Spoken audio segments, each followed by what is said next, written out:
behind every inspirational picture, there is an untold story of constant pain, persistent effort, and determination. There are some people in the world who fight an unseen battle within themselves 24/7 with a big smile on their face. They never cry, they never crip, they never whine. I call such people warriors because these people know the art of living life, and they're way better than those people who just exist in the world. 6.5 years back, I met a car accident. I was traveling from Balochistan to my hometown, Rahimia Khan. The driver slept, and the car fell in the ditch. As a result of that incident, I sustained multiple injuries. The list is a bit long, don't get scared. Radius ulna of right arm were fractured. Shoulder bone and collarbone were fractured. Lungs and liver were badly injured. The whole rib cage was fractured. But the injury that changed my life and my personality completely was the spinal cord injury. 3 vertebrae of my backbone were completely crushed. It took us an hour or so to find an ambulance in Balochistan.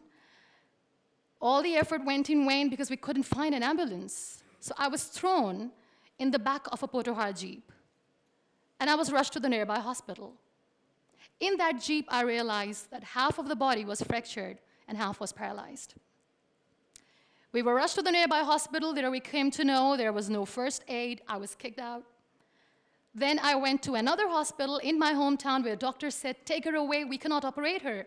And I was like, "Why?" And they were like, "We don't have equipment, you will die someday, you go." I was kicked out again. But I finally ended up in a comparatively better hospital in Karachi. Luckily, I wasn't kicked out. Probably that's why I'm alive. So I stayed in that hospital for 2.5 months. I underwent 3 major, 2 minor surgeries. The doctors have put a lot of metal in my arm, a lot of metal in my backbone. So I feel more like an iron lady now. But those 2.5 months that I spent in the hospital were dreadful. I was in severe pain, both physically and psychologically. Many people left. Very close ones. The ones who were supposed to stay with me were the ones who left me when I needed them the most. I was devastated. Life was completely pointless, aimless, colorless. I was tired of wearing the white scrubs, looking at the white walls, doing nothing, sitting idle. I really didn't want to live. But then I realized that instead of crying for the people who were not meant to be with me, and for the legs which I have lost, I have people around me who want to see me alive. I have so much to be grateful for. So let's stop cribbing, stop whining, because it's pointless. The best decision that I took in my entire life was the painting that I made in the hospital with a deformed hand. That's how I added colors in my colorless life. That's how this adversity helped me in exploring an artist in me. That's how this art kept me alive through this whole journey. Then I was moved to Islamabad. I stayed in my room on the bed, confined for 2 years, because I developed multiple pressure ulcers and a variety of infections and allergies. Now this whole traumatic journey of 2 years and 2.5 months being bedridden, doing nothing, the only thing that kept me alive was art. What a beautiful medium art is, that without uttering a single word, you express yourself. What a beautiful escape it was. But the day I sat on the wheelchair for the first time, I was I still remember that I looked at myself in the mirror and I said, "You cannot wait for a miracle to come and make you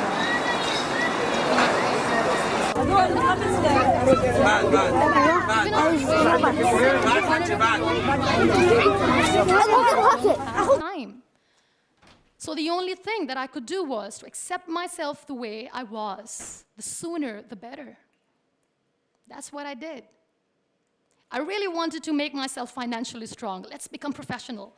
I started to find some jobs. A very good friend of mine, fine day, updated a status on Facebook saying we want content writers. And like a cribber, I commented, "I wish I could."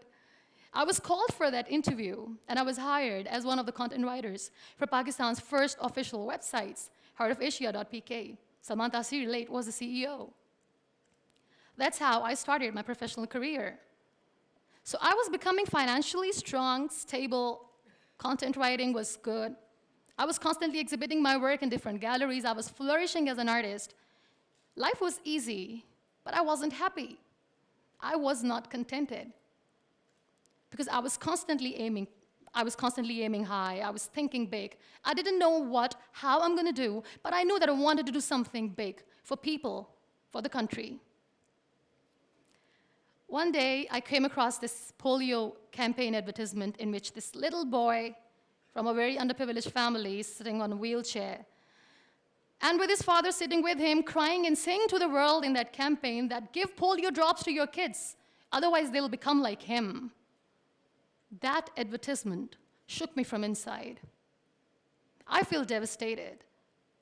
The way that boy was objectified as an emblem of grief, misery, mercy, lifelessness, nothingness. Such a wrong picture which was being portrayed in media about the persons with disabilities. That's what we are called. That was the day when I decided that I have to change the perception of the people about being on wheelchair.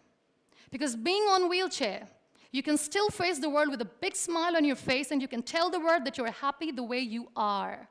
No one has right to objectify us as an emblem of misery or mercy. We are human beings. We breathe. We have souls. We are alive. We feel. We don't need your sympathies. We don't need your empathies. Let us live. No one has right to diss our abilities. We are capable enough to breathe and to live each and every moment of our lives. I recently did a modeling campaign for Toni & Guy, and that makes me Pakistan's first wheelchair-bound model. I'm brand ambassador of the Body Shop Pakistan, and I'm one of the very lucky Pond's Miracle women. It's always good to know that there are very few wheelchair-bound artists in the world, and I'm proud to be one, being a Pakistani, trying to preserve the ethnic jewels of the country in the paintings adorned by very graceful, strong, and powerful Pakistani women, which I paint. Very soon, I'm going to be Pakistan's first wheelchair-bound TV host. And I'm blessed to have a beautiful 3-year-old son, which, he was here, but he was so cranky. Now, you all must be thinking that why I'm using the word wheelchair over and over again in my talk. This is the very perspective I'm talking about. This wheelchair is not my weakness. This wheelchair is not an adversity. This is my strength because the kind of attention that I get when I go anywhere is priceless. Everyone loves to be in the limelight. I have started enjoying to be in the limelight too. This is the very perspective I'm talking about. This wheelchair has given me an opportunity to explore what I had in me, and I never knew it. I feel really sorry for some people who play this blame game. They say they feel caged. They cannot perform well, they cannot excel because system is not allowing them to do. The government, Pakistan, the whole world, society, economy is not letting them grow as a person. They're not excelling in their careers. They say they're caged. I feel sorry. I can undoubtedly say that I'm caged because when I get up in the morning, I'm unable to sit on my own. I'm unable to shift from the bed to the wheelchair, from the wheelchair to the car, from the car to the wheelchair. I need an assistant 24/7 to do little things in life. Let's make it more simple. When I feel thirsty at midnight, and when I forget, which I always do, when I forget to keep my water bottle on my nightstand, and when I don't see anyone around to help me, I stay thirsty for the whole night because I'm unable to get a glass of water for myself. I can undoubtedly say that I'm caged by my body, but my mind is free. And so is my soul, and so is my spirit. I can still dream big. I can still think big. I can still aim high. I can still aspire to inspire. Nothing should stop me. This wheelchair should not be the reason or an excuse of not doing anything in life. I still have big dreams. I still have big plans. And I still have to work on that. Be grateful for what you have. And trust me, you will always end up having more. And if you'll cry and if you'll crib for the little things in your life, you will never ever have enough.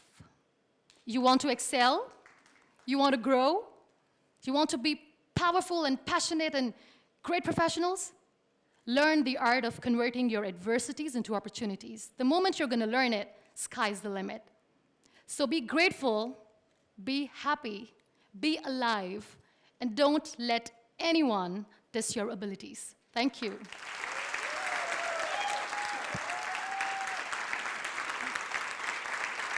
Thank you so much.